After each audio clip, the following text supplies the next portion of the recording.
Assalamualaikum anak-anak super di seluruh Indonesia. Calon orang-orang sukses tetap semangat belajar dan tetap jaga kesehatan. Seperti biasa harapan Ibu, semoga video pembelajaran tematik kelas 5 ini dapat membantu anak-anak memahami materi yang sedang dipelajari. Video pembelajaran kali ini kita akan membahas tema 1, organ gerak hewan dan manusia, subtema 3, lingkungan dan manfaatnya.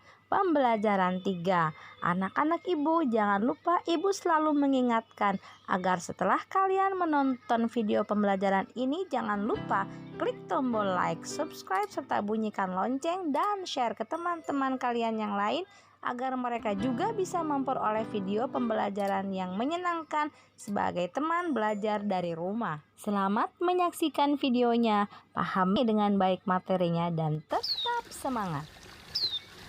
Anak-anak Ibu masih ingat Pulau Madura, pulau penghasil gerabah dari tanah liat yang berwarna kuning dengan pasir halus.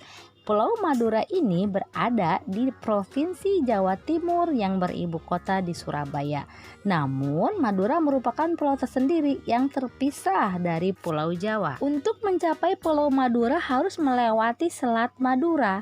Namun, sekarang ini berkat kemajuan pembangunan nasional telah dibangun jembatan Suramadu yang melintasi Selat Madura dan menghubungkan Surabaya dengan Madura. Sehingga untuk mencapai Pulau Madura bisa melalui perjalanan darat lewat jembatan Suramadu. Kondisi Pulau Madura yang terpisah dengan Pulau Jawa tersebut merupakan contoh kecil kondisi geografis Indonesia pada umumnya. Masih banyak pulau-pulau yang lain yang satu sama lainnya terpisah dan disatukan oleh laut. Hal ini menyebabkan masing-masing pulau memiliki karakteristik yang berbeda, mulai dari kondisi alam maupun kondisi sosial budayanya.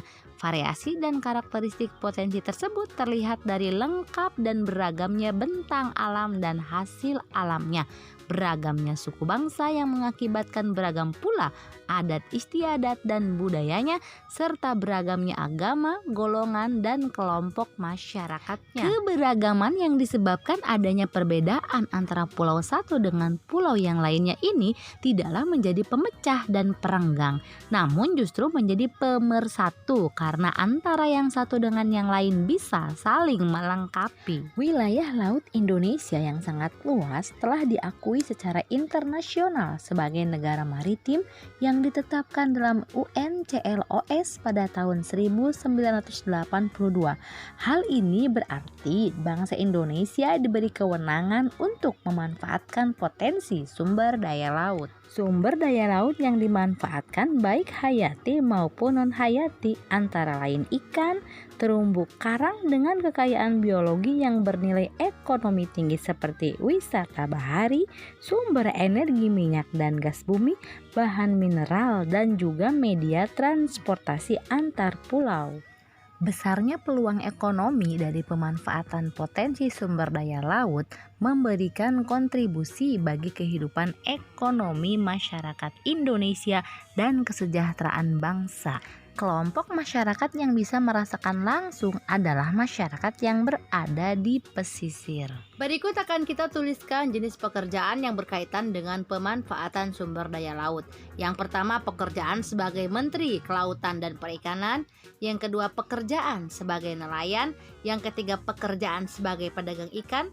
Yang keempat, pekerjaan sebagai petani garam. Dan yang kelima serta keenamnya, anak-anak Ibu cari sendiri dibantu oleh orang tua dan pendamping belajar di rumah. Indonesia sebagai negara maritim yang terletak di antara benua Asia dan benua Australia membawa pengaruh terhadap kehidupan sosial budaya bangsa Indonesia. Indonesia menjadi jalur perdagangan dunia. Banyak pedagang dari berbagai negara datang ke Indonesia. Pedagang yang datang ada yang menetap di Indonesia dan membawa adat budaya dari negara asalnya.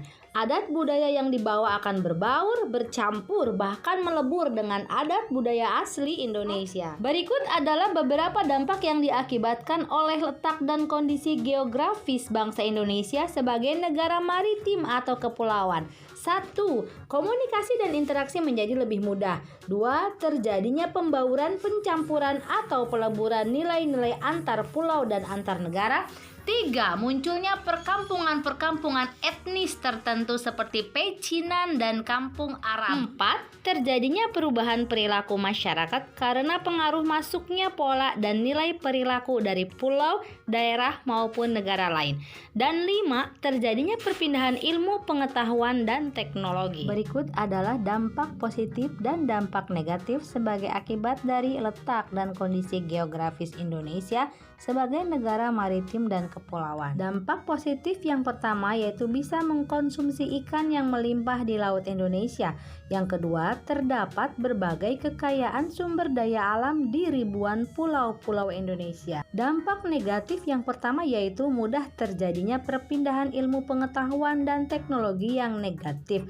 Yang kedua, karena minimnya pengawasan memudahkan kapal-kapal ikan asing maupun lokal untuk melakukan illegal fishing. Untuk dampak positif dan dampak negatif yang lainnya, anak-anak ibu bisa mencari sendiri dengan bantuan orang tua ataupun pendamping belajar di rumah. Anak-anak ibu, mari kita belajar membuat clipping gambar tentang laporan pengaruh kondisi geografis bangsa Indonesia sebagai negara maritim terhadap kehidupan ekonomi dan sosial masyarakatnya. Contoh untuk dampak kehidupan ekonomi, misalnya mendorong tumbuhnya usaha-usaha industri dan jasa maritim. Contoh dampak untuk kehidupan sosial, misalnya terjadinya perubahan perilaku masyarakat karena pengaruh masuknya pola dan perilaku dari pulau ataupun negara lain. Anak-anak ibu bisa mencari dampak kehidupan ekonomi dan dampak kehidupan sosial yang lainnya dari berbagai sumber serta gambar-gambar yang sesuai.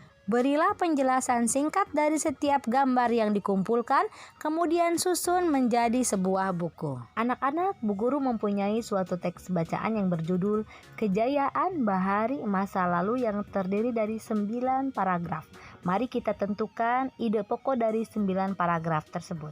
Untuk materi lebih lengkapnya ada di buku tema 1 halaman 148 sampai 150. Untuk ide pokok paragraf pertama sudah ada, yaitu sejarah telah mencatat bahwa kejayaan bahari bangsa Indonesia sudah lahir sebelum kemerdekaan. Ide pokok paragraf kedua yaitu penemuan situs prasejarah di gua-gua Pulau Muna, Seram, dan Arguni yang dipenuhi oleh lukisan-lukisan perahu layar menggambarkan bahwa nenek moyang bangsa Indonesia merupakan bangsa pelaut. Ide pokok paragraf ketiga yaitu Kerajaan Sriwijaya bahkan memiliki armada laut yang besar dan kuat. Ide pokok paragraf keempat yaitu Kerajaan Mataram kuno di Jawa Tengah mampu membangun Candi Borobudur. Ide pokok paragraf kelima yaitu Kerajaan Singosari di bawah kepemimpinan Raja Kertanegara pun juga memiliki armada kapal dagang yang mampu mengadakan hubungan-hubungan dagang lintas laut. Dan ide pokok paragraf keenam yaitu pada masa itulah Raden Wijaya mendirikan Kerajaan Majapahit. Untuk paragraf ke-7, ke-8, dan ke-9-nya, anak-anak ibu cari sendiri dibantu oleh orang tua dan pendamping belajar di rumah. Anak-anak ibu masih ingatkah pernyataan tentang keragaman tidak menjadi pemecah dan perenggang, melainkan menjadi pemersatu yang bisa saling melengkapi. Nah, hal itu sesuai dengan semangat persatuan dan kesatuan, seperti pencerminan nilai-nilai Pancasila, yaitu sila persatuan Indonesia. Sila-sila dalam Pancasila merupakan satu kesatuan yang utuh dan setiap sila dijiwai dan menjiwai sila yang lain.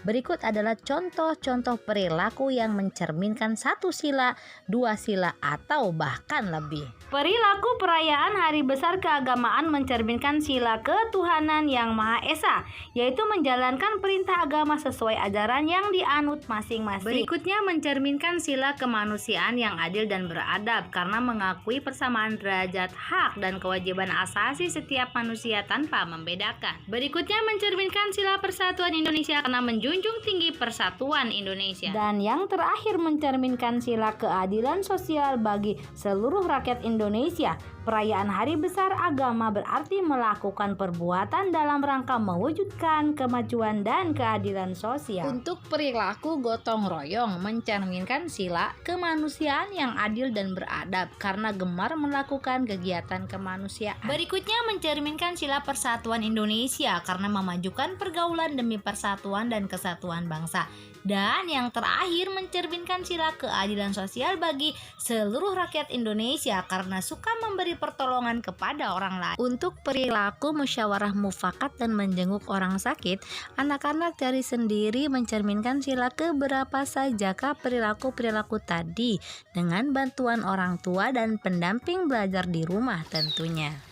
Demikianlah video pembelajaran tematik kelas 5 kali ini. Terima kasih atas perhatiannya, semoga bermanfaat. Tetap jaga kesehatan dan selalu semangat belajar. Sampai jumpa di video pembelajaran berikutnya. Wassalamualaikum warahmatullahi wabarakatuh.